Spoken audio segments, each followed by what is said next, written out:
Bienvenidos. Esto es Chayo Contigo. Comenzamos. Fíjense que en este esquema del tema de límites, sin duda alguna, uno de los factores que ayuda a establecer el proceso de los límites siempre va a ser lograr cambiar el formato de la idea de límites como una visión positiva y no como una negativa. Porque siempre que los límites los veamos como algo negativo, como un enfoque negativo, vamos a irnos percibiendo como algo que nos limita, como algo que nos estructura de una manera negativa, que nos evita vivir la vida de una mejor manera, que nos está quitando posibilidades de ser feliz. Y los límites deben de ser vistos como algo que nos encausa, una forma organizada y ordenada de poder vivir la vida para poder sacarle el mejor provecho posible, para disfrutarla, para poder salir de ella lo más satisfechos posibles y con la mayor cantidad de logros, entregando buenas cuentas. Y no estoy hablando de entregar buenas cuentas porque necesariamente tendríamos que ser personas con creencias religiosas, sino porque entregamos buenas cuentas en términos personales a nuestra conciencia, sabiendo que hicimos lo mejor que pudimos y que la satisfacción de haber vivido es inmensa, que logramos disfrutar, que dejamos huella y que hicimos lo mejor que estuvo en nuestras manos. Así es que desde ahí los límites se vuelven lo mejor que puede acompañarnos.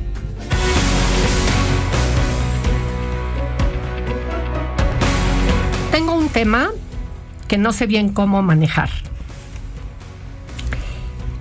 Ayer, con mi hijo de 25 años, platicando porque le hicieron un test de personalidad, me comentó que recordó cosas dolorosas,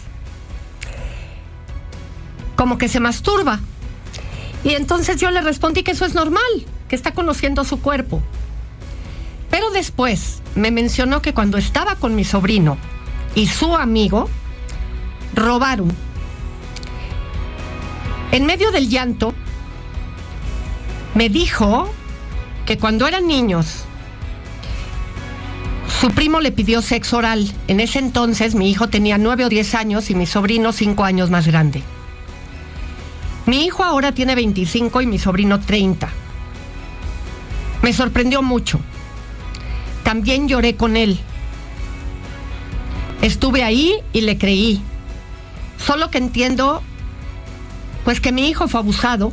Quizás también mi sobrino, aunque no lo justifico. Me siento triste, enojada, quiero confrontarlo, reclamarle y al mismo tiempo me pregunto, ¿por qué hasta ahora lo supe? Le dije a mi hijo que tratara de sanar. Yo sé que no es fácil, que él no tenía la culpa de lo que había pasado. Ese sobrino por años siempre fue mi consentido, es hijo de mi prima hermana. Obviamente se me cayó del pedestal. Desconozco si solo fue una ocasión. Lo que le comenté, que sea lo más fácil, era alejarnos más y más de ellos. Me queda claro que ni mi prima ni mi tía están enteradas. ¿Se puede denunciar? ¿Lo enfrentamos? ¿Le cuento a mi hija, su hermana? Mira, primero que nada, creo que es muy importante que tu hijo lo haya abierto y lo haya abierto contigo y finalmente lo haya podido recordar, lo haya podido expresar y haya podido hacer catarsis. Catarsis es desahogar algo que muy probablemente ha estado reprimido a lo largo de los años. Esta es una pregunta, la primera que hiciste, porque hasta ahora lo supe. Es una pregunta que es la primera que surge siempre en los padres y que muchas veces surge hasta con culpa. Pues, ¿dónde estaba yo? ¿Qué hice? ¿Por qué no me tuvo confianza? ¿Por qué no me lo pudo platicar? Y es que hay que ubicarnos en las edades. 9 añitos. Los niños en esos momentos están muy confundidos y no saben qué pasa. No saben qué significa lo que estuvo sucediendo. Y hay mucha metido actos entre travesura, pero saben que está mal, como haber robado. Y de pronto, en medio de eso, no saben exactamente qué responsabilidad tienen y hasta dónde. Y no sabemos tampoco, tu sobrino, ni qué había vivido, ni de dónde había venido lo que había vivido, ni qué había surgido, ni qué había sucedido. Y probablemente lo que en este momento tu hijo necesitaría, y solamente si él así lo quiere, es un trabajo terapéutico para poder ubicar en el contexto lo que pasó y cómo lo pasó. Hoy que ya son grandes y que probablemente tienen una muy buena relación con esta familia, hoy quizá tu hijo es quien tiene que elegir cómo lo quiere manejar. Lo tendrá que hablar, porque el otro chico tenía 14, 15 años. También era un chico que estaba descubriendo su sexualidad en plena adolescencia. Y entonces, probablemente, a él mismo le hicieron pasar por una situación así, o él lo había visto en alguna película o demás, y estaba tratando de integrar su sexualidad y tratándola de comprender. Entonces, catalogar como abuso sexual una experiencia que pudo haber sido parte de un jugueteo, hay que tener mucho cuidado en cómo lo ponemos y de qué manera lo acomodamos. Entonces, probablemente hoy ellos tendrán que hablarlo entre ellos y poder tu hijo preguntarle: oye, ¿qué pasó? O sea, ¿cómo fue que eso se dio? ¿Qué estaba sucediendo en tu vida? ¿Cómo lo vivo hoy yo?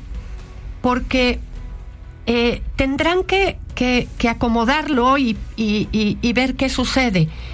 Creo que más que pensar en algo que hoy tú tendrías que enfrentar, creo que es algo que tu hijo tendrá que definir. ¿Qué quiere, cómo lo quiere y de qué manera quiere resolverlo? Si como un proceso individual, personal, si quiere que la hermana se entere o no, si es parte de su vida privada, si es algo que tiene que resolver con él, si esto tendría que dar lugar o no a un distanciamiento y a un rompimiento por completo, y si tendría incluso que ser catalogado como un delito o no, dependiendo de cuál fue la intención y qué era lo que estaba pasando. Probablemente los dos fueron víctimas de una circunstancia de esta naturaleza, o había malicia por parte del otro. Yo creo que hoy la última palabra y la primera palabra la tiene tu hijo. Dale tiempo y él tendría que definir cómo, por dónde y hasta dónde. Tuve un pequeño disgusto con mi esposo. Íbamos en el metro y se le quedó viendo a una persona que iba muy escotada. Y la verdad me molestó y le dije: deberías de ser más discreto. Y pues obviamente se molestó y bueno, pues me dejó de hablar, ¿no? Otras veces lo ha hecho, nunca se lo he observado, pero pues esta vez sí me molestó un poco, ¿no? Yo no sé si retomar el tema o dejarlo, cómo aclararlo, ¿no? Porque pues se hace el ofendido y pues la verdad no creo que sea así, ¿no? Es curioso cuando pasan estas cosas, porque en las relaciones de pareja no siempre se tiene que tener la razón. Lo que tenemos que buscar en las relaciones de pareja es la consideración. Es decir, tendríamos que ser considerados con la pareja cuando algo le molesta, más allá de si tiene razón o no. Porque lo que nos importa en las relaciones de pareja es el bienestar del otro. Y aquí aplica algo que hace mucho que no menciono con ustedes, que es el famoso pleito ratero. Es decir, te roban el derecho a molestarte, molestándose cuando quien cometió la falta es la persona que se acaba molestando. Es decir,